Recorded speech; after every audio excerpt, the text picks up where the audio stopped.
Bonjour. Bonjour. Macaron, Petit gâteau, Croissant. Toilette. écharpe, Rouge. Maillot. buffet, Bonnet. soutien, lingerie, Maquillage. Abattu. Bâton. Casserole. En français. votre goûter parfumé à la langue française. Jéssica Bittencourt est chef cuisinière passionnée de son métier. Elle est brésilienne et elle a obtenu son diplôme au cours de gastronomie de la Faculdade USP Itu à São Paulo, au Brésil. Elle a déménagé vivre en France pour travailler et elle garde dans son sac à dos beaucoup d'expérience dans plusieurs restaurants français, y compris un restaurant au plein milieu des Alpes. Fantastique, non?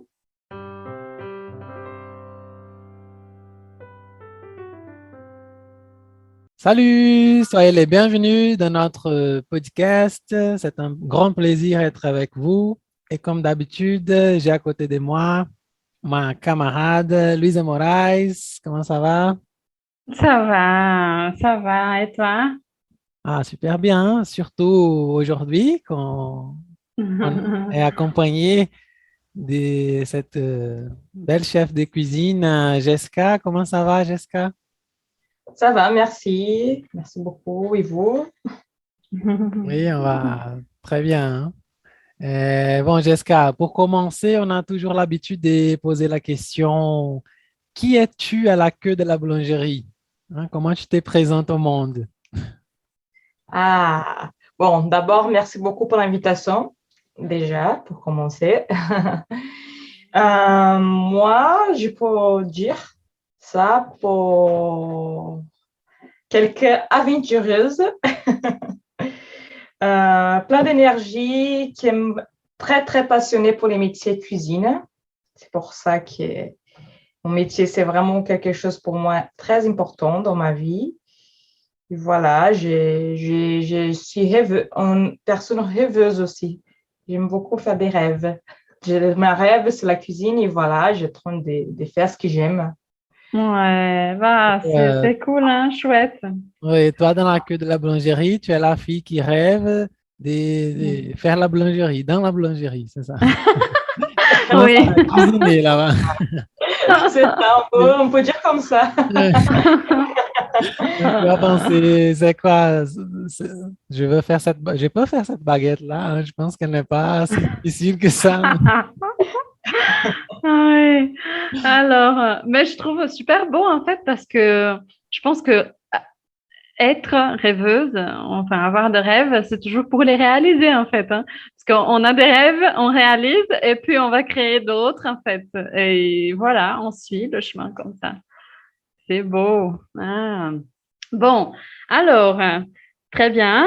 Une première question après cette question qu'on fait comme d'habitude. Mhm. Comment on fait pour devenir un chef de cuisine, Jessica? Ouh là là. Ouais, c'est quand même un parcours très, beaucoup de travail. Mais travail, d'abord, j'ai fait la préparation à ma fac. Ça veut dire que j'ai fait des études. Du coup, pour être un chef cuisinier, il faut commencer pour une expérience dans la fac. Et après, bien sûr, la pratique. Il faut avoir l'expérience en plein des endroits comme au restaurant, ou des bars, ou des milieux d'événements et tout ça. Mais aussi pour vraiment avoir quand même un poste chef de cuisine et un cadre aussi qui sait comment gravir les échelons. Ça veut dire que là, tu viens de monter de être stagiaire, commis, chef de partie, après sous-chef et bien sûr, la fin, vraiment les postes plus importants, c'est chef de cuisine. Ça veut dire que pour vraiment que tu arrives au chef de cuisine, il faut quand même passer pour pas mal d'espace en cuisine parce que c'est vraiment divisé par expérience. Plus en plus que tu travailles, plus en plus tu as d'expérience aussi. Et aussi, c'est bien que, par exemple, quand tu commences vraiment au tout début, tu commences avec un chef qui lui-même te propose pour monter ton cadre. Et du coup, c'est bien aussi que chaque fois, tu vas quand même petit à petit avoir des responsabilités. Du coup, c'est pas tout à fait, d'un coup, tu vas avoir toute la responsabilité pour toi. Non, tu apprends de petit à petit. Et du coup, c'est cool. C'est aussi que ça fait aussi par rapport aussi tes envies. Ça veut dire que vraiment, c'est toi qui vas montrer aussi que tu vas avancer en fait. Tu as montré plus en plus que tu es intéressé et du coup, c'est toi qui fais aussi c'est arriver jusqu'au les postes des chefs de cuisine. C'est cool. Une curiosité. Qu'est-ce que c'est Kuming? Kuming, on dit ça? Ah oui, en fait, Que t'as dit? en cuisine, il y a plein de postes. D'abord, tu commences des stagiaires, ça veut dire que tu tombes aux écoles. C'est là où j'ai commencé, où j'étais à la fac. Et après, bien sûr, tu as les communs. Les communs, c'est entre, tu as fini ton stage, tu finis ta fac. Là, les communs, ça veut dire que tu peux faire tout en cuisine, tu apprends en fait toutes les choses, mais quand même, tu as une responsabilité. Ça veut dire que tu n'es pas juste une stagiaire, tu es quelqu'un aussi qui est responsable aussi d'un poste. Tu es quand même en responsabilité pour avoir. Et après, comme je dis, chef de partie, ça veut dire que tu es responsable d'une place dans la cuisine. Parce que la cuisine aussi, c'est partagé en plein de places différentes. Tu peux faire entrée, plat, dessert, et voilà. Ça, je peux expliquer après. Oui, oui, parfait. Hein. Non, C'est tu énorme, vois, hein. Il y a beaucoup d'étapes, enfin, beaucoup de choses que, enfin, quand on va, nous, les personnes, enfin, qui, simples, qu'on ne connaît rien, en fait, qu'on va manger dans un restaurant, on n'imagine pas tout ça, hein. Oui, on ne sait pas mais qu'est-ce c'est qui se vrai. passe, qu'est-ce qui se passe derrière le mur qui sépare la cuisine du salon. Oui, oui. Ouais, ça passe vraiment beaucoup de choses, en fait. C'est vraiment énorme la quantité de travail pour servir dans un restaurant. Oui, et c'est drôle de voir ces deux. Je pense que si on met en caméra entre le mur qui sépare les deux ambiants, surtout dans les restos plus classiques, hein, il y a le salon où les gens sont très tranquilles, il y a une chanson, ils parlent, c'est une chose plus sereine. Et de l'autre côté, il y a les gens qui travaillent à toute puissance, la chaleur, le bruit, les gens qui s'écoutent Ouais. les doigts et tout. C'est la folie. Oui. Vraiment. Oh, oui. Super. Et c'est intéressant ce que tu as dit de cette formation parce que c'est une formation vraiment basée sur la pratique. Hein, ce n'est pas une chose théorique. Tu vas pas. Parce qu'il y Ouais. a des cours qui sont plus théoriques. Hein, on va étudier, lire, lire, lire. Là, c'est plus. Il a cette partie théorique, mais les choses vont se jouer au moment de la pratique même. Hein. Oui, beaucoup. Beaucoup la pratique aussi. Bien sûr qu'il y en a tous les jours, on apprend des choses, parce que aussi la cuisine, ça change, les choses changent. Et du coup, il faut s'actualiser quand même. Mais oui, plus en plus que tu as la pratique, plus en plus aussi, tu peux créer son identité. C'est ça que ça fait en cuisiner aussi. Sa propre identité, sa propre cuisine, ses ingrédients, qu'est-ce que tu aimes bien à faire. Et c'est ça qui fait aussi la différence des chefs de cuisine, par exemple, aussi. Ah, c'est cool. Hein. Et bon, quand est-ce que tu as su que tu voulais être chef? Quand est-ce que tu as, ah, je vais faire gastronomie. Pour moi, c'était vite fait, en fait, parce que moi, j'ai cuisiné beaucoup avec ma grand-mère quand j'étais petite. Du coup, je passais presque toute ma journée dans une cuisine. Je rappelle vraiment depuis petite. Et du coup, j'aime beaucoup cuisiner depuis vraiment bébé. Et du coup, je savais que c'est là où je vais. Et du coup, c'était depuis longtemps. Mhm. Oui. Alors, je me souviens de le dernier épisode, on a parlé avec Chai, n'est-ce pas? Il a dit, bon, on ne peut pas séparer le côté rationnel de contexte parce qu'il travaille avec le cinéma. Et je pense que peut-être la gastronomie, c'est un peu ça, hein. Il y a toujours un côté affectif énorme, ouais. Et que Mhm. c'est vraiment beau. Ouais. Bon, alors, quelles sont les principales différences entre cuisiner chez moi, par exemple, et être en chef de cuisine? Oh là Bien sûr, là. il y a une responsabilité, bien sûr, ouais. On va cuisiner pour les autres, mais bon, Et parle-nous un aussi petit parce que peu. tu as parlé que tu voyais ta grand-mère cuisiner et tout. Donc, cette expérience avec ta grand-mère et cette expérience avec, euh, avec la cuisine. Bon, en gros différence, en fait, de quand tu cuisines chez toi et dans un restaurant, par exemple. D'abord, déjà, quand tu cuisines chez toi, c'est plutôt pour amuser et aussi les temps de détendre. Ça veut dire que tu es plus en mode partage entre les gens, entre vraiment les côtés que tu n'as pas besoin de penser les temps. Tu peux vraiment aller tranquillement, écouter la musique. Tu as aussi les côtés plus les partages et moins de pression aussi, parce que tu n'as pas besoin de sentir que tu es pressionné, de finir quelque chose. Non, tu peux passer là des heures dans la cuisine chez toi. Mais après, quand tu es vraiment là dans le restaurant, là, c'est la pression, c'est vraiment aussi l'exigence. On est en temps aussi, vraiment, on demande beaucoup le temps. Ça veut dire que chaque plat, il y a un temps, chaque cuisson, un temps, tout c'est temps. En fait, tu passes ta vie dans une cuisine à demander combien de temps tu finis quelque chose. Ça veut dire que quand même, c'est quelque chose. Et aussi, en France en particulier, c'est beaucoup, par exemple, comme je travaille pas mal dans un restaurant gastronomique, c'est beaucoup de la pression sur la perfection des cuissons. Ça veut dire qu'il vraiment faut respecter vraiment la perfection de cette cuisson parce que derrière à nous, il y a quand même des gens qui payent vraiment cher pour un repas et aussi vont là-bas pour ça, pour chercher aussi déjà pour les saveurs, bien sûr, mais aussi pour savoir que la cuisson ou quelque chose qu'ils mangent, c'est quand même bien fait. Et du coup, c'est quand même, par exemple, pour les restaurants où j'ai travaillé la dernière fois, j'ai travaillé en face de clients. Les clients, ils m'y voient. C'était tout ouvert. Du coup, c'était côté il faut être propre tout le temps. Il faut vraiment aller. Je suis sans pression. À la pression, mais montrer que tu es calme et tout ça, mais quand même en pression énorme. Et voilà, c'est la différence. Et pas de musique aussi, c'est pas des fois amusant, c'est des fois un peu stressant. Pas des De la bières, musique pas des naturelle vins. de la cuisine, hein, de la vapeur et ça, des couteaux qui.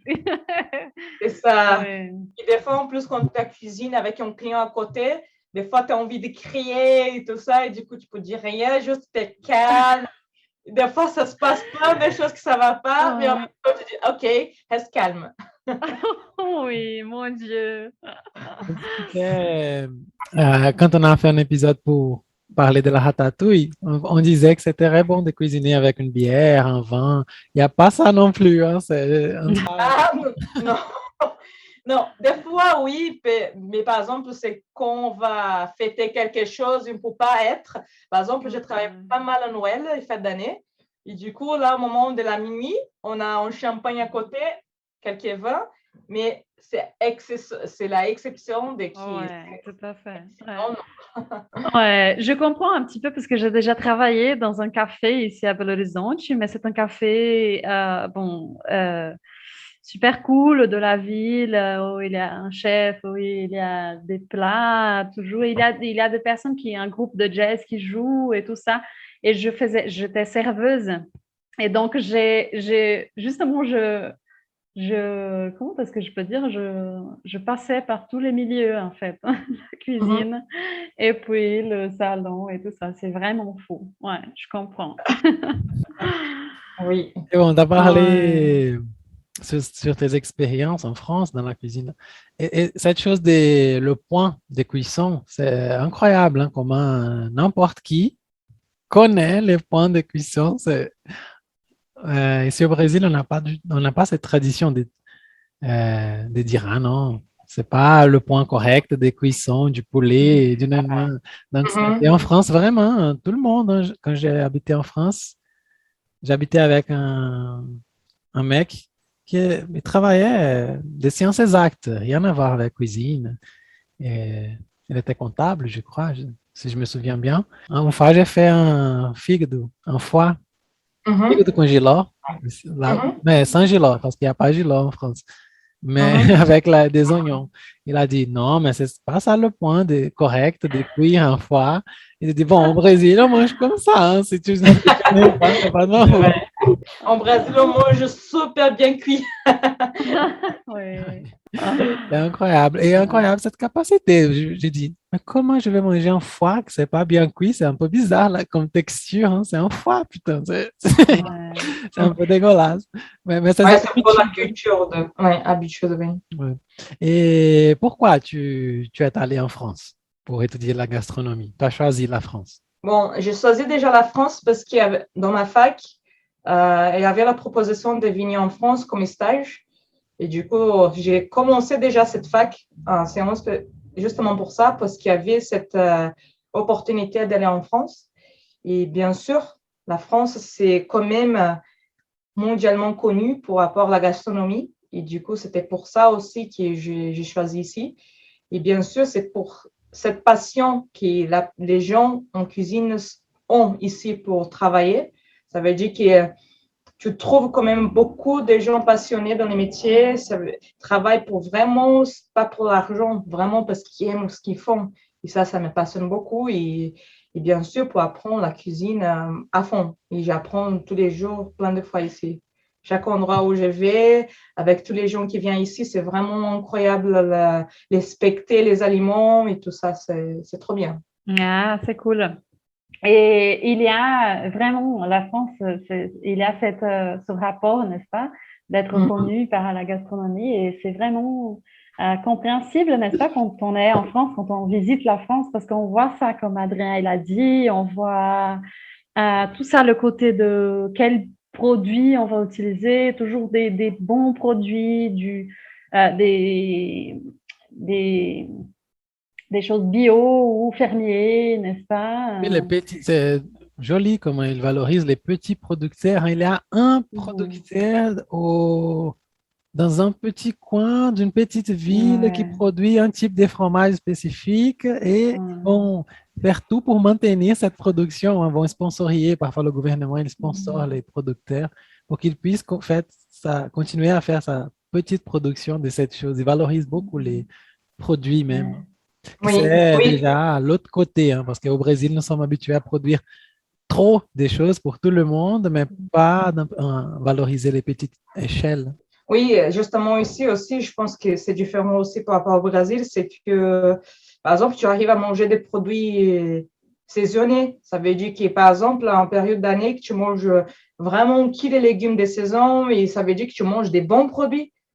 Tu ne manges pas des produits qui n'est pas de saison. Et du coup, les moments où tu vas manger des bonnes fraises, des bonnes pommes, des légumes qui vraiment viennent du jardin.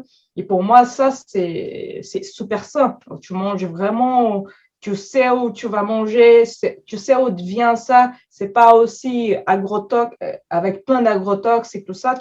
Vraiment, tu connais où qui vient. Et ça rassure beaucoup.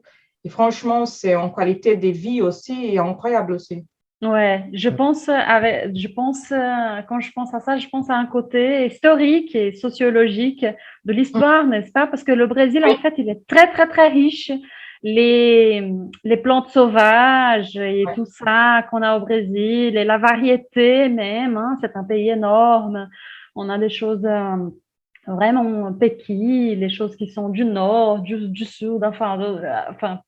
Et je pense que peut-être que malheureusement, il y a un côté je ne sais pas si les personnes sont allées vivre aux grandes villes, et il y a toujours ce côté-là on était dans la limite de faim de la population qui n'avait pas des choses à manger, en fait. Et donc, malheureusement, il y a ce côté-là les plus beaux marchés, en fait, ce sont les choses qui sont de mauvaise qualité, n'est-ce pas, qui ont Et ça, c'est vraiment... Oui, à mon avis, c'est un politique publique même. Hein. C'est un problème de politique publique et au sens large même des divisions internationales du travail. Hein. Le Brésil doit produire des commodities, hein, qu'on dit, donc des produits pour alimenter le monde. Donc, peu importe si le Brésil est bien alimenté, s'il alimente le monde. Et aussi, au niveau des politiques internes, de ne pas... c'est ça. Pourquoi comment on dit les châtaignes des cajous? Comment on dit? C'est pas châtaigne, c'est... Des noix de cajou. Voilà. Pourquoi la noix de cajou, c'est si cher ici au Brésil? Ici à Minas Gerais, par exemple, elle vient du nord du Brésil. Oui. Elle est aussi chère ici qu'en France. Peut-être c'est le même prix, ou peut-être qu'en France c'est moins cher.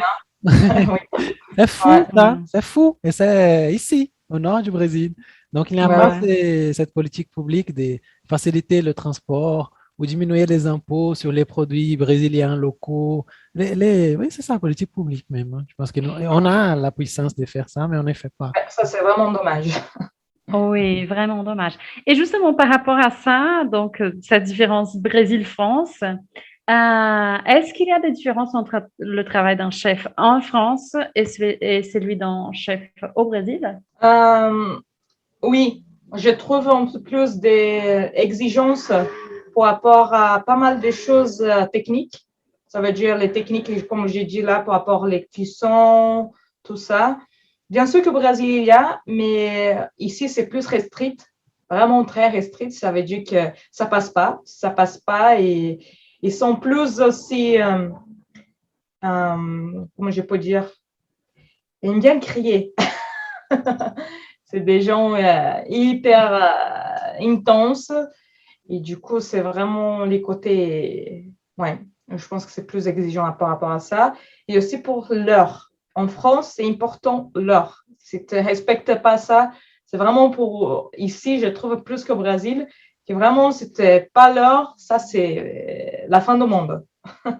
Oui, oui. Du coup, je pense que la différence, c'est ça qui est vraiment, c'est plus restrict les choses ici en France. Et par exemple, même être un chef ici en France, c'est quand même, il faut avoir quand même pas mal d'expériences qui cherchent, mais plus aussi, quand même, elle ne prend pas directement qui t'es chef. Il faut avoir quand même, avant que tu es chef, en plus, elle te prend comme sous-chef pour te prendre un poste comme chef déjà directement. Elle a envie de connaître toi avant de proposer un poste de chef, par exemple. Au Brésil, je ne trouve pas trop qu'ils font ça directement, mais ils ne connaissent pas trop la personne et déjà proposent un poste de chef. Ouais. C'est la rigueur, en fait, hein, ce qu'on disait juste. Ouais, c'est justement. Oui, j'ai déjà vu des gens qui parlaient que la cuisine en France, c'est comme l'armée, quoi. C'est une chose Oui, c'est militaire, un peu hein. militaire. Ouais, c'est un peu militaire des fois, oui. Mon Dieu, ouais. Ouais, mais bon, pas de glamour, hein, donc Ouais, bon, moi, quand même, je fais attention parce que moi, j'ai pas envie d'être quand même trop française. C'est pas ouais. trop exigeant comme ça, non. Ouais, ouais. Et je me souviens, la première fois que je suis allée en France, ça fait quoi, 10 ans, je pense, et j'ai resté chez une amie qui, elle faisait de la gastronomie et elle étudiait à Paris. Et donc, je me souviens de la rendre visite. Et elle était vraiment stressée, vraiment, il avait des marques et tout ça, qu'elle a des blessures. Et j'ai senti un peu ce sentiment, même sans rien connaître du travail au jour le jour, n'est-ce pas, dans la cuisine. Et ça m'a beaucoup touchée, en fait, parce que j'ai eu, je sais pas, un sentiment de pauvre, mais pourquoi tu... Oui, Ouais. parce que ça fait aussi beaucoup de marques. C'est beaucoup tu vois pas, il faut tu vas aller vite, que tu te brûles, tu te coupes. Il y a des gens aussi qui sont fait exprès, te brûlent aussi. Ah bon? Avant, Mais j'ai non! déjà eu beaucoup de marques dans ma vie aussi. Mon Dieu! C'est l'armée, en fait. Justement, c'est l'armée, hein, les personnes. Deux fois, oui. Et c'est la guerre, hein. Ouais, tu as l'impression que allez, tu prends ta veste et tu vas à la guerre, là. C'est pas seulement la crème qui est brûlée, hein, les cuisiniers aussi, hein. La cuisine, ça brûle aussi, oui. Des fois, j'ai déjà fait des brûlures quand même pas mal de douloureuses. Et bon, parmi cette guerre-là, que c'est la cuisine française, euh, qu'est-ce que tu penses? Qu'est-ce qui a été le plus difficile dans ton parcours professionnel jusqu'à ces moments-là?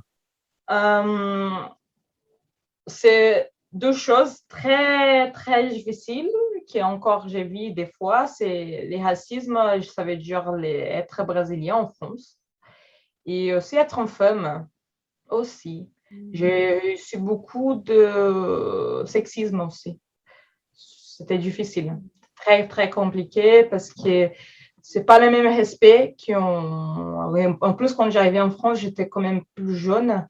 J'avais 25 ans. Et du coup, quand même, je parlais pas trop bien français et tout. Et du coup, c'était dur, c'était dur. Et même, par exemple, là, gérer aussi des hommes, dans une cuisine, c'est pas facile. Ça veut dire que c'est pas le même rapport aussi de respect. Il faut avoir quand même, il faut être plus rigide. Ça veut dire qu'il faut être plus exigeant, plus mode, des fois être plus, des fois comme énervé, des fois. Parce que si tu n'es pas comme ça pense plus, ah, tu es trop gentil, tout ça, et ne donne pas de respect. Et en fait, j'ai vécu tout le temps ça. C'est quelque chose aussi compliqué. Pour toutes les femmes, je vois que c'est tout le temps comme ça aussi dans la cuisine. Ah, mais dommage, hein, mais c'est bizarre ça, parce que quand on a parlé des blessures et tout ça, des marques de la cuisine, que tu as dit que les personnes font exprès, ça m'est venu à la tête, tu vois, d'être une femme. Je sais pas, mais ça m'est venu à la tête. Donc, j'ai pensé à ça, même sans savoir que c'était vraiment la raison, en fait. Ouais. Ouais, parce que c'est fou, hein. Et il y a toujours ce côté-là enfin, je sais pas en France, mais au Brésil, ce sont les femmes qui cuisinent pour le monde entier. Donc, quand on est à l'école, quand on mange à l'école, c'est toujours comme Adrien elle a dit, un jour, les cantineiros, n'est-ce pas, les personnes qui préparent l'aliment, c'est toujours la mère, ce sont toujours les grands-mères. Mais quand il s'agit d'un restaurant, d'un chef, c'est toujours un chef, un homme, ouais. Ah oui. Et donc, voilà, pourquoi pas Bon, pourquoi on sait la raison, n'est-ce pas? Cette question historique, n'est-ce pas? Ouais. Mais on commence à changer. Tu es là alors pour changer. Exact. Ça fait du bien aussi d'échanger un peu les choses comme ça aussi. Ouais. Et aussi, je trouve aussi, par rapport aussi à être un étranger aussi, même pas juste moi, mais général aussi, c'est comme tu voles quelques places dans le français aussi. Par exemple, tu es chef dans une cuisine. Autant qu'étranger, ça fait aussi un choc aussi pour un français. Et c'est pas juste, je parle en général aussi, je vois beaucoup ça aussi, qui a un côté raciste à ça aussi.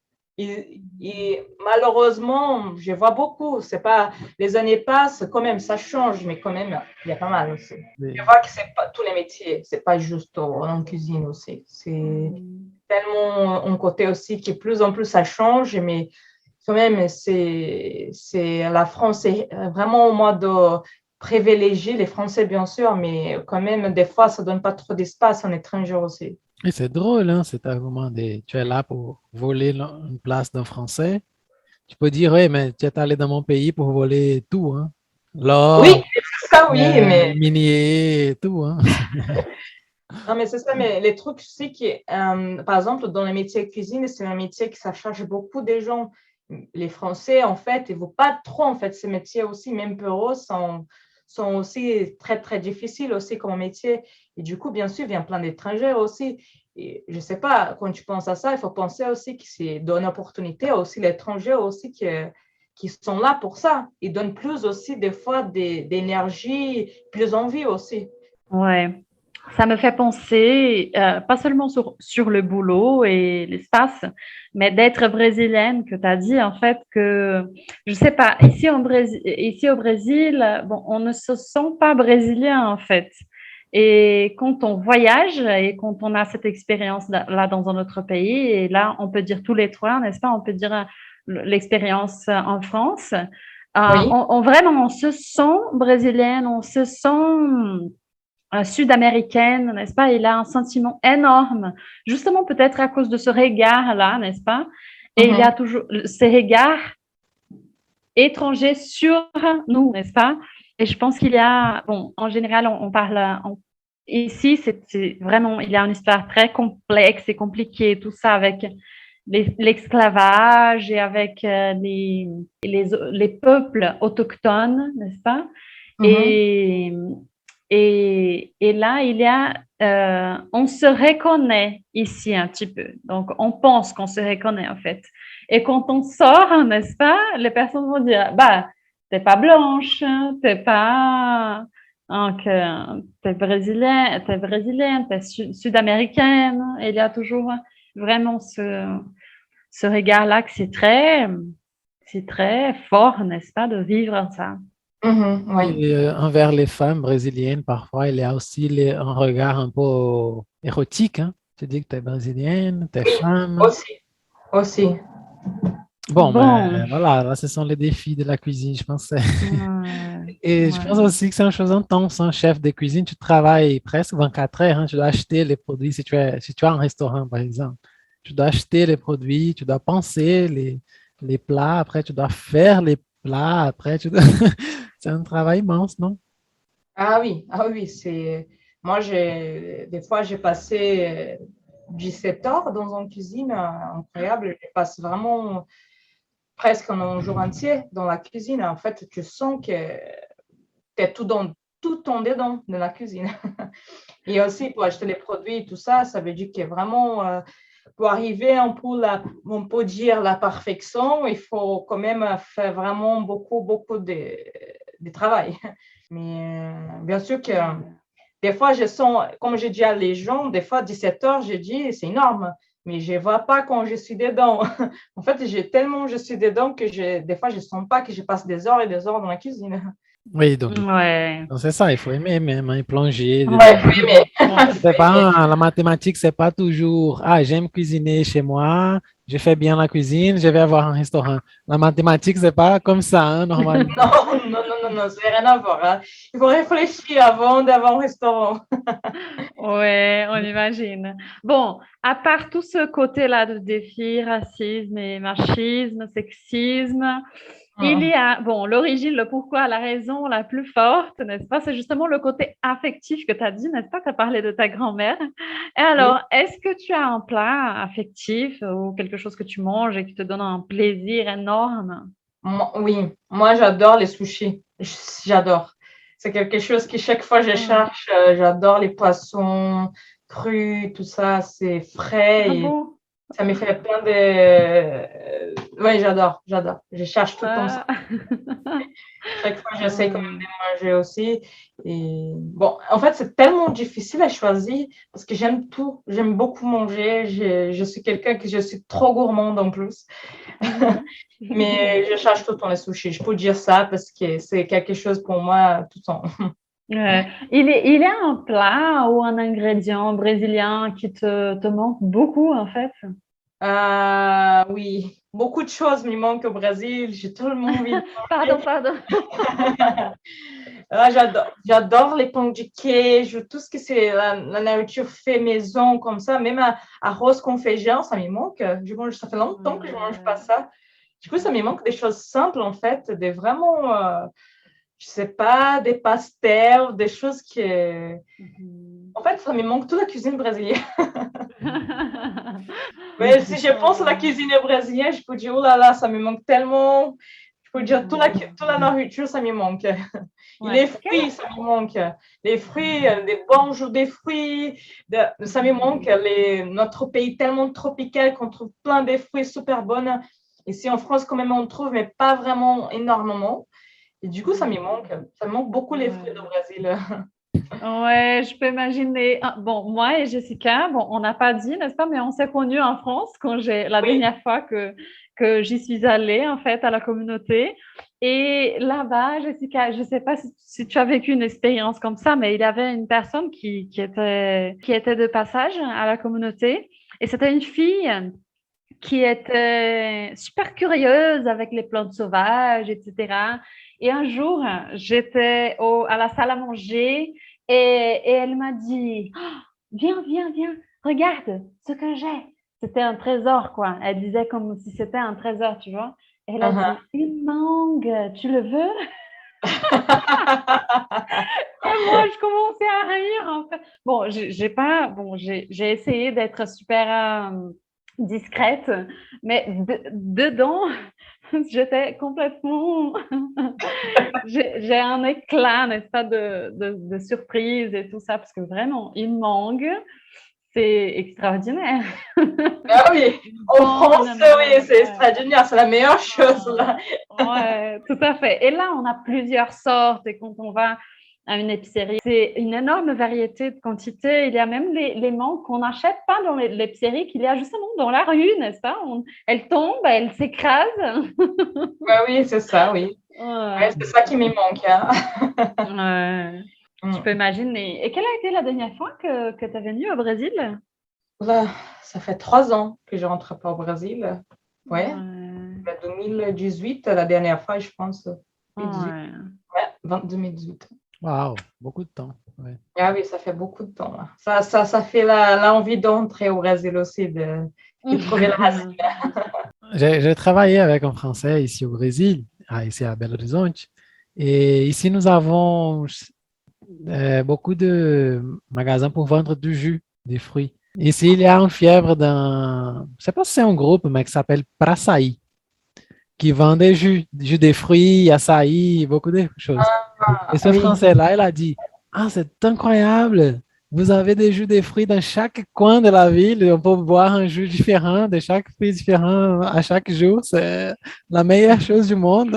Et c'est vrai, hein, je dis tout le temps que ça me manque beaucoup ici en France, c'est côté d'aller dans un endroit et demander n'importe quel fruit, boire un jus de fruits naturels, ça me manque tellement.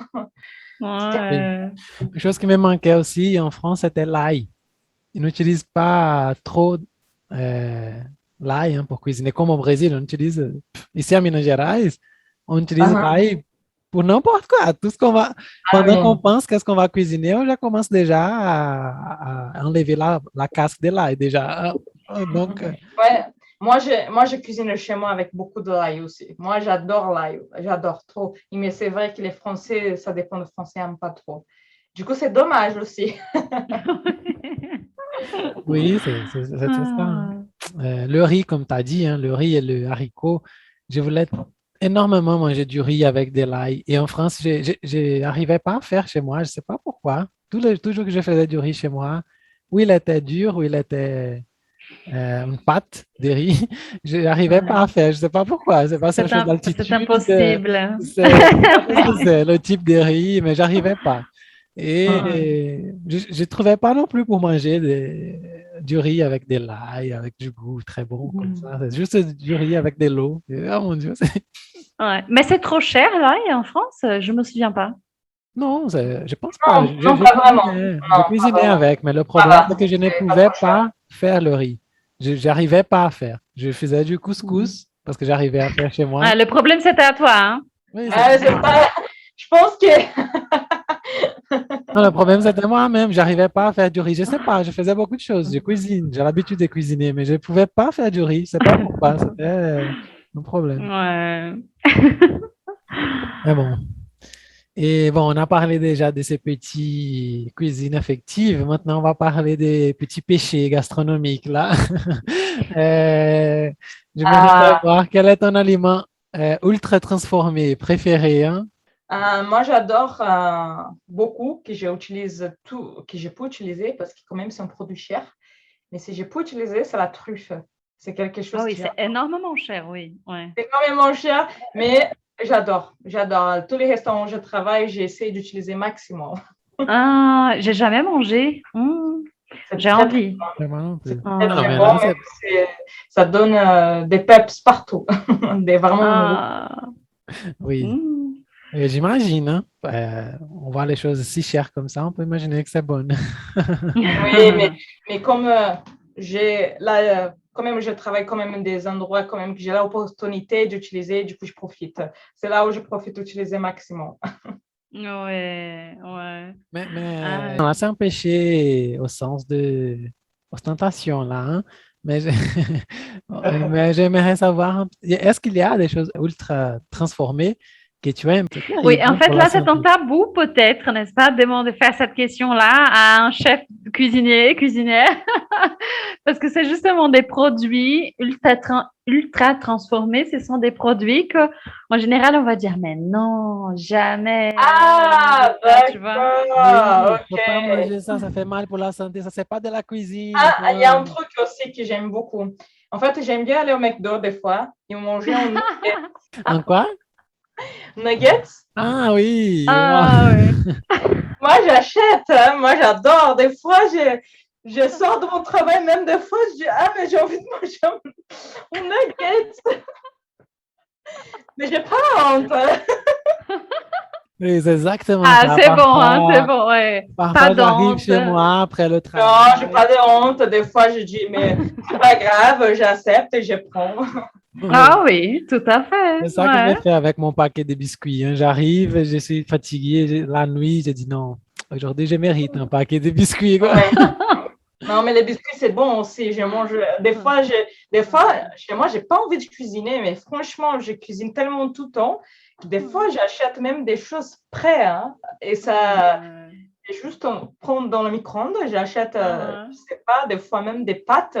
Je chauffe et c'est fait. Même des riz congelés comme ça, parce que c'est tellement la fatigue qui est aussi. Mais ça fait du bien aussi de manger des choses comme ça, des fois. Oui, sans se culpabiliser, ouais. Oui, tout à des fait. Nutella, des choses comme ça. Et tout à fait. Oui. Je me souviens qu'en France, il y a le supermarché Picard, qui n'a que des choses surgelées. C'est une chose incroyable. Ah oui, oui. J'ai jamais entré dans ce magasin. Non, il faut le faire, hein. C'est Ah oui, le des fois. paradis des paresseux, hein. Ou de bosseur, hein? Ou de bosseur, hein? On bosse beaucoup, alors c'est ça, vite fait. Ah oui, mais c'est vrai que les choses que j'ai pas envie de faire des fois chez moi, c'est cuisiner. Si je cuisine beaucoup de temps, j'ai envie d'acheter des choses prêtes. Ouais. Mais pour recevoir, on parlait déjà à l'instant, on a un épisode du podcast qui s'appelle Cuisiner avec nous et on a parlé sur ça, le côté cuisiner pour recevoir des personnes chez nous et pour boire un apéro et enfin, c'est le sens, hein. Quand on cuisine ça, pour j'adore. nous-mêmes, en fait, c'est bon. Moi, je cuisine tous les jours. Chez moi, c'est rare d'acheter des trucs, enfin. Mais vraiment, pour cuisiner pour recevoir, c'est vraiment la meilleure chose. Moi, j'adore. Ah, j'adore aussi cuisiner. Moi, j'adore inviter les gens. Il fait un repas bien fait. Il voit que les gens sont contents après. Et même, j'adore faire chez moi aussi d'inviter les gens et cuisiner pendant que les gens sont ici, mes amis, tout ça. Et du coup, on boit quelque chose ensemble, on discute, même autour de la table en cuisinant. J'adore. C'est trop bien. J'adore ces côtés aussi. Ça. Ah, c'est beau ça, hein? Adrien, il a dit un jour qu'il a même une phrase d'un écrivain brésilien qui dit que il y a deux types d'amis, c'est ça, Adrien? Il y a deux types d'amis, les amis. Ruben Alves, Ruben Alves. Il dit qu'il a des amis qu'on reçoit dans le salon et d'autres qu'on reçoit dans la cuisine. Et ceux qui sont les plus proches, on reçoit toujours dans la cuisine. En fait. C'est vrai. Ah oui, c'est vrai ça. Les plus proches, en fait, on fait même pas d'avant en cuisine, on cuisine ensemble. Mais la personne n'est pas trop proche, tu fais d'avance. La personne arrive déjà, c'est tout prêt. Exactement. Je pense que partager le travail, c'est une chose, le processus, hein, c'est une chose très personnelle même. Hein. Ouais, je pense aussi. Je sens ça aussi quand je cuisine avec des amis.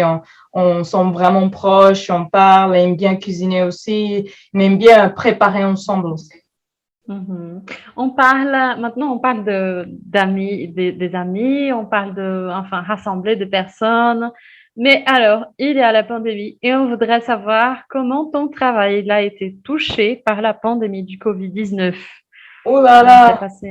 Ouais, et vraiment, c'était trop dur, très, très, très dur. En fait, quand on a obligé de fermer les restaurants, on savait même pas aussi, on a obligé de fermer. En fait, les restaurants, on les ferme annuellement. Et du coup, quand on a reçu les fermetures des restaurants à cause de Covid, on a offert un service les soirs. L'autre jour, on est obligé de fermer. Mais fermer un restaurant, ça veut dire tout emballer, tout congeler. C'était vraiment très, très dur. Et c'était quand même un restaurant où il est ouvert 4 mois de l'année. Il ferme, il rouvre 4 mois de l'année. Ça veut dire qu'il fait l'été et l'hiver. Mais on pause de 2 mois chaque fois. Et du coup, c'était tellement touché ce restaurant pour qu'il ait fermé 2 ans. Et justement, c'était très compliqué pour moi parce que j'étais quand même sous-chef dans ce restaurant. Je suivre les chefs, ils m'attendaient jusqu'à qu'un peu. Quand même, j'étais employeur de cet endroit, on attendait pour ouvrir. Et du coup, je ne peux pas travailler en fait. J'ai obligé de prendre des vacances forcées parce que les restaurants étaient fermés. Et du coup, j'ai été bloquée pour 1 an sans travailler. Et c'était vraiment très difficile parce que ces restaurants aussi, il n'est même pas possible ouvert pour importer parce qu'il était quand même sur place et même ouvert parce que c'était un hôtel aussi. Et du coup, c'était quand même vraiment m'a touché beaucoup par rapport à ça. C'était vraiment très compliqué de d'un coup arrêter le travail comme ça. Ouais. Et vous Le, avez eu le soutien de l'État? Oui, oui, on a envie le chômage partiel, parce que c'est le chômage entre, ça veut dire que tu es encore employeur, mais tu reçois les ressources de l'État. Ça marche bien ici en France quand même. Et du coup, c'est cool parce que quand même, j'ai obligé d'arrêter un an sans avoir un salaire de travail. Bon, sans travailler, mais j'ai quand même reçu mon salaire. Du coup, ça, c'est un avantage aussi. Mais quand même, arrêter dans un métier que j'aime, c'était quand même compliqué au départ. Mais après aussi, j'ai pouvoir aussi faire autre chose aussi à côté. Je commençais avec des autres choses. Je faisais tout le temps la restauration et ça me permet aussi à ouvrir mes comptes pour voir d'autres choses aussi pour rapport à la restauration. Du coup, c'était quand même une opportunité d'ouvrir des autres choses pour moi aussi professionnellement. oui. Ouais. Et le resto, il a eu aussi cette aide du gouvernement, il est fermé. Oui, Comment il a... oui, oui, oui. En fait, le restaurant, il est en l'aide pour rapport aussi des pays, il n'est pas obligé de payer l'électricité, plein de choses de l'aide aussi, mais quand même, c'est un restaurant aussi, quand même, il n'a pas vraiment besoin beaucoup d'aide. Il avait quand même bien, les patrons, quand même, il arrivait bien à soutenir cet restaurant. Parce que c'était un hôtel aussi, du coup, c'est pas très, très touché lui aussi. Bon, Oui. c'est bien pour lui, mais quand même pas mal de restaurants que je connais des amis qui sont obligés de fermer, qui ont entré en faillite. C'était catastrophe totale ici en France. Vraiment dommage pour plein des amis que je connais quand même qui sont obligés de fermer les restaurants. Ouais. Oh, c'est dommage, hein, vraiment Ouais, triste. c'était vraiment horrible hein, par rapport à la restauration. Là. À ce moment-là, c'était très compliqué. Ouais. Mais vous avez déjà, bon, la vie, elle a recommencé. Dans quel mois? Donc, je pense que en France, vous êtes déjà plus avancé, hein. Oui, là oui, mais là, à ce moment, c'est les passes sanitaires. Ça veut dire qu'il y a aussi quand même là, ce moment, c'est possible, c'est plus ouvert, ça veut dire que tu peux travailler dans un restaurant, mais avec les passes sanitaires, c'est compliqué aussi parce C'est quoi ça, le pass sanitaire? les passes sanitaires, ça veut dire qu'il faut que tu vas être vacciné, on fait les tests PCR, et même pour les employeurs, il faut obliger, et du coup, c'est compliqué même pour les gens qui travaillent, parce qu'il y a quand même un pourcentage des gens ici en France qui n'ont pas envie de faire ces tests, pas envie de faire la vaccin, ce moment aussi, parce qu'ils ne sont pas vraiment acceptés, ils n'acceptent pas. Et du coup, c'est un peu compliqué aussi pour les gens qui travaillent et aussi les clients. Parce que du coup, tu n'as pas ça, tu n'as pas le droit de manger ou tu n'as pas le droit de travailler, par exemple. Ouais, tout à fait. Et tu es déjà vacciné? Moi, je suis vaccinée. Moi, je suis Les vaccinée. 2 doses? J'ai fait les 2 doses déjà. Ah, super. Parfait. Là, je suis libre et du coup, je peux travailler, je peux manger des restaurants, je peux quand même faire quand même, parce que même dans un supermarché, tout ça, ils demandent des passes sanitaires. Partout où tu vas, il faut que tu quand même, tu montres tout ça. C'est un document, voilà. Oui, c'est un Obligatoire. document. Oui, c'est ça, oui. En fait, j'ai vu Voilà. un mème en français qui disait que, bon, je ne vais pas raconter le même parce qu'il y a l'image et tout, hein, mais il racontait que, en fait, pour que la vaccination marche en France, il faut dire qu'ils ne peuvent pas vacciner. Vous êtes interdit de vacciner, alors tous les Français vont prendre le vaccin parce qu'ils aiment être... Ouais, ouais, il y a beaucoup, beaucoup des contre et aussi qui acceptent ou non. Mais du coup, c'est compliqué ici en France, tout ça. Oui, mais sérieusement, je pense que c'est à cause d'une autre raison, hein. Je pense que les Français, ils sont super naturels. Et donc, Oui. pas de médicaments et pas de... C'est toujours crème solaire, là, bio et tout Ouais. fermier, en fait. Ils Mais sont complètement... Mais par rapport à la vaccin, c'est différent de nous au Brésil, qui, par exemple, on a l'habitude depuis petit être vacciné tous les vaccins. Et en France, il y a des familles qui il n'y a pas de vaccin de toute sa vie. C'est vraiment ces côtés ils sont contre le vaccin. Et du coup, je pense que c'est culturel, ça aussi, par rapport aussi à la peur qui se passe passer et tout ça. Et en même temps, je comprends aussi la culture aussi, parce que quand tu n'as pas d'habitude de quelque chose, c'est difficile de changer comme ça d'un coup aussi. Et du coup, je vois aussi sa différence de nous. Moi, nous, habitués de vacciner partout, tout le temps vaccinés. Et du coup, c'est pas quelque chose qu'on va comme, ah non, c'est pas possible. Mais pour les Français, oui, je vois ça. Oui, c'est vrai. Oui. Ah, il faut analyser, il faut avoir une recherche. Oui, il faut avoir une recherche. Sociologique, n'est-ce pas, pour comprendre le pourquoi. Ouais. Mais Ouais, mais bon, moi, j'ai choisi à faire ces vaccins.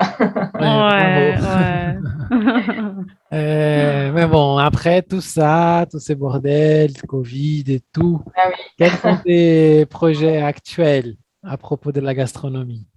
Ah, moi, j'ai plein de projets en ce moment. J'ai envie de faire travailler pour mon propre compte. J'ai envie d'arrêter un peu la restauration parce que c'est quand même beaucoup de travail, mais j'aime bien aussi de faire quelque chose qui ça fait plus plaisir pour moi aussi. Moi, à ce moment, j'ai envie de vraiment faire des ateliers de cuisine, de donner des cours de cuisine, des fêtes d'événements, des baptêmes, anniversaires, mariages. J'adore faire ça. J'adore trop.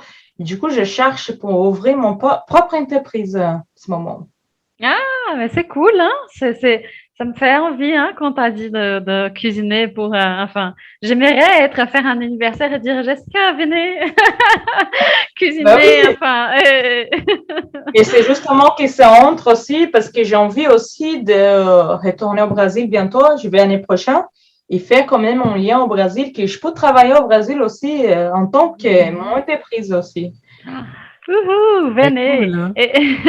On va faire un épisode de gastro. On va pas inviter nos auditeurs pour cuisiner ensemble, hein, avec Ben oui, carrément. J'ai envie de quand même passer un moment au Brésil l'année prochaine pour justement lancer quelque chose aussi parce que ça fait longtemps et j'aime beaucoup aussi au Brésil pour apporter notre produit, en cuisiner aussi et parler en portugais parce que ça me manque aussi. Ouais. Ouais, et avec tout ce bagage, hein, que tu as, c'est extraordinaire. Hein. Bien sûr, hein, toutes les personnes, ils vont faire la queue. Hein. J'espère bien. Hein? Bon, Ouais. si ceux qui nous écoutent veulent te contacter, comment on fait? Moi, Instagram, pour email? Instagram, moi je vais commencer à faire beaucoup plus, mais là j'ai un visage aussi de faire une chaîne YouTube aussi, de faire vraiment un marketing dedans là. Et du coup, là, petit à petit, ça va faire. Quel est l'arrobase Ouais. de ton Instagram? C'est Jessica Tiré. S Bittencourt. Ah, parfait. Alors, en tout cas, pour nos auditeurs qui ont le compte Instagram, on va mettre l'arrobase de Jessica et bon, vous pouvez la suivre et aussi déjà préparer l'agenda pour l'année prochaine Voilà. quand elle sera au Brésil. Voilà, comme ça, je propose quelques recettes françaises et voilà, je vais pas que les français parce que moi aussi, je voyage beaucoup et chaque voyage que j'ai fait quand même une formation. Là, j'étais en Thaïlande, je fais une formation en Thaïlande, je suis en formation au Mexique aussi. Du coup, chaque pays que je vais, j'ai quand même appris à cuisiner aussi. Du coup, j'aime bien ce côté fusion food. Ouais, ben c'est beau ça, hein? Ouais. Bon, alors on commence à arriver à la fin. Dommage, mais Jessica, elle a beaucoup de travail en France. Donc alors, on a deux dernières questions. Et bon, la question c'est, en fait, il y a une question qu'on n'a pas faite et que tu veux répondre.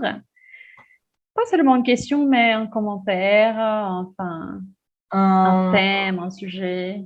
Une chose que tu aimerais parler de cuisine ou de n'importe quoi qu'on n'a pas demandé, hein, c'est ça. Que tu penses que ce serait intéressant de parler? Je pense que peut-être c'est intéressant de parler aussi que, par exemple, les gens pensent que il y a plein de gens qui ont envie de venir en France pour travailler, pour faire une vie ici. Je trouve que c'est bien aussi à parler pour côté de mon expérience, que c'est quand même assez éprouvant. C'était quand même difficile, mais en même temps, c'est quand même aussi quelque chose pour moi très culturel. Et du coup, je pense aussi, pour apporter les gens, de parler que c'est bien aussi de sortir un peu de sa boule, ça va dire, de son pays et aller dans un autre pays pour connaître les cultures différentes. Du coup, je pense que je conseille à les gens à faire ça, en fait, pas que juste en France, mais partout aussi, de vraiment avoir une expérience culturelle pour apprendre aussi d'autres langues, pour apprendre la culture. Ça fait aussi un bagage énorme, en fait, personnellement aussi. Du coup, je pense que c'est ça aussi important aussi à dire les gens aussi, qui n'est pas juste pour travailler, mais aussi personnellement, ça change beaucoup aussi. Ouais, on sort d'un état confortable, n'est-ce pas, de tout ce qui est C'est ça. autour, en fait, ça ouvre la tête. Oui, Et ça fait vraiment ouvrir quelque chose qui est peut-être que c'était vraiment juste dans ton pays, tu connais pas en fait.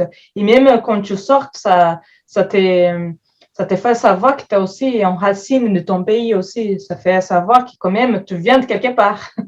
Oui, c'est fou. Oui, c'est ce qu'on disait en fait, que je me suis sentie super, super brésilienne la première fois quand j'étais pas au Brésil, hein. Oui, Ouais. c'est vrai, c'est comme ça. Bon, je pense que Oui. c'est plutôt ça. Il y a un conte de Saramago, l'écrivain portugais, Mhm. José Saramago, et il dit, c'est un conte sur une île, j'ai oublié le nom, mais il va dire on ne voit l'île que quand on est dehors, hein. Pour voir Mhm. l'île où tu habites, tu dois sortir de l'île, hein. Oui, Sinon tu vas pas la voir. c'est ça. Ouais, c'est Ouais, ça, en vrai, c'est ça, hein. C'est ouais. comme manquer. Il faut que tu manques pour que tu retournes. Mhm, ouais. Ouais, ouais. C'est belle cette image. Bon, en tout cas, pour finir, hein, il faut qu'on finisse. Mhm. À la fin, toujours, on demande, hein, qu'est-ce qui va avec ton pain aujourd'hui? Comment tu peux farcir notre pain français? Donnez-nous une indication de lecture, série, film, enfin, podcast. Mhm. Comment tu peux Ah oui, j'ai farcir? plein, hein. J'adore en plus. Bon, j'ai annoté quelques-unes là, parce que c'est quelque chose que j'utilise souvent en plus. J'adore regarder des choses. Là, par exemple, Chef's Table, c'est des choses que j'adore sur Netflix. Je regarde tout le temps. Mhm. Euh, après aussi, en C'est film, une série, c'est en Chef's série. Table? C'est Chef's une Table, série. c'est en série. C'est une Après, télé-réalité, non? c'est ça, oui, qu'il y a beaucoup de chefs différents aussi. Et du coup, c'est quand même trop bien, des chefs d'autres pays. Tu apprends la culture et tout ça. J'adore ça. Je conseille. Il y a un film aussi que j'adore qui s'appelle Avif aussi. C'est un film aussi de cuisine aussi. Comme un chef, Les goûts de la vie, Ratatouille, j'adore. Ouais. Il y a un animé japonais aussi, qui là, à ce moment, je regarde beaucoup d'animés japonais, j'aime beaucoup, qui s'appelle ça fait Food Wars. C'est pour rapport à la cuisine aussi, c'est super intéressant. Ça fait aussi quand même pour voir aussi des préparations de cuisine, et comment on fait des concours, et c'est trop bien. C'est quelque chose qui ça donne envie aussi de cuisiner. Il y Ouais. a aussi des livres, j'aime bien aussi les livres Les Grands Larousse. C'est quelque chose que ça me fait beaucoup de bases, qui a beaucoup d'explications, des plans aussi, de comment faire des sauces, des cuissons, tout ce qu'il faut ça. Après aussi, les meilleurs ouvriers de France, c'est pour rapport aussi des plans de restaurants, on explique un peu comment ça marche, tout ça, les guides Michelin, ça explique pas mal aussi des restaurants gastronomiques. Institut Paul Bocuse, c'est aussi Paul Bocuse, c'est comme les pères de la gastronomie française. Ça veut dire que là, quelque chose que j'ai envie de connaître aussi, les débuts, tous les débuts, c'est avec lui que tu vas apprendre. Je l'adore aussi. Et après aussi, La cuisine des références, c'est un livre super intéressant, qui est là où tu pourrais trouver la référence aussi de pas mal aussi des sauces, des bases d'huile. C'est beaucoup aussi des bases de cuisine pour apprendre vraiment les techniques. Et ça, c'est trop bien comme livre aussi. Ah, bah c'est super, hein. Il y a peut-être une traduction pour le portugais pour nos auditeurs? Peut-être que oui. Parce que moi, j'ai lu en français, mais je peux essayer de voir, oui, pour envoyer. Mais je pense que oui. Je pense que oui. Ouais, Parce que moi, j'ai lu tous les livres en français. ouais. Et en tout cas, je pense que ceux qui nous écoutent, ils sont capables de lire aussi. Hein. Ça nous Oui, oui, accompagne oui, juste à ce oui, moment-là. oui, oui, oui, bien sûr, bien sûr. Mais je me demande parce que, en fait, acheter un livre en France, à l'étranger, c'est trop, trop cher, en fait. Je ne demande que à cause de ça. Ah oui, d'accord. Mais oui, je pense que c'est possible aussi. Par exemple, c'est Institut Balbocuse. C'est possible à trouver aussi dans une librairie en Brésil aussi, par exemple. Parce qu'il est traduit quand même. Il y a pas mal de livres traduits. Par Ah exemple, le ouais, meilleur ouvrier de France, c'est possible à trouver aussi, je pense. ah ouais, ouais, ouais, j'imagine aussi. Et Bon, même en tout des cas, fois, les mêmes noms, c'est possible à trouver comme ça, mais traduit en portugais, par exemple. ah, cool, cool, super. Alors, et aussi pour les personnes, n'est-ce pas, qui veulent aller en France, qui veulent comprendre, qui étudier en portugais avant d'y aller, c'est intéressant peut-être à la traduction. Mais bon, j'ai beaucoup aimé en fait. Je suis étonnée parce que c'est vraiment une liste énorme, n'est-ce pas, des choses et maintenant on est prêt pour cuisiner avec tout le Et bagage. voilà, Oui. vous avez toute la théorie là, c'est juste la Oui. pratique maintenant. Donc, alors, c'est 30%, c'est ça, 30% du parcours? On peut dire 15% là. 15%, ok, 15%. Ah, mon Dieu. On attend alors ta candidature chez MasterChef professionnel hein, pour qu'on puisse te voir cuisiner. Ah oui, c'est ça. Il faut que je rentre au Brésil pour faire ça. Ah, ouais. Voilà. C'est Alors, nous sommes ravis de t'avoir reçu aujourd'hui et avec un plaisir énorme. Et merci beaucoup pour ta disponibilité. Et enfin, il y a tout ce truc-là d'horaire et tout ça. Mais c'est ça, un plaisir énorme. Et merci, Merci gros beaucoup. merci. Moi aussi, plaisir énorme aussi. Ça fait du bien de parler. Merci. Oui, bon, et pour ceux qui nous accompagnent jusque-là, merci beaucoup.